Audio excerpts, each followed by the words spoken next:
কোথায় কি হয়েছে দেখি, গাল তো এগুলো দেখতে পাচ্ছ না? হাতে হাতে পায়ে আর কোথাও কিছু হয়নি? আমি একটুতেই ভয় পাই, নার্ভাস হয়ে পড়ি।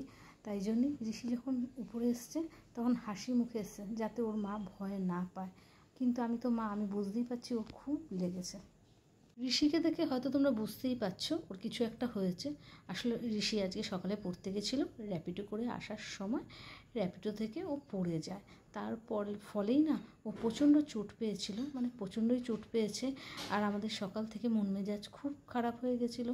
ডাক্তারখানায় নিয়ে যাওয়া নিয়ে আসা এতটাই খারাপ লাগছিল যে কি বলবো, এর চেয়ে বড় কিছু হতে পারতো।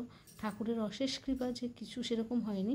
বিকেলবেলা যখন ও পড়তে যাচ্ছিলো তাই জন্য গেছিলাম সংকটমোচন মন্দিরে ওকে নিয়ে পুজো দিতে। ওকে নিয়ে গিয়ে পুজো দিয়ে তারপরে ওকে পড়ার ওখানে দিয়ে দিয়েছিলাম।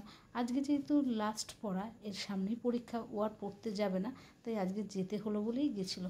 ওর যদি আজকে না যেত কোনো অসুবিধা হতো না, কিন্তু কয়েকদিন পড়া কামাই হবে, সেই জন্যই যেতে হয়েছে।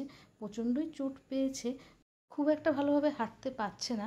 সকালে যখন র্যাপিডোতে আসার কথা বলেছিল বারবার বলেছিলাম আসিস না, প্রচণ্ড বৃষ্টি হচ্ছে, কিন্তু কথা শোনেনি। কথা না শুনলে যা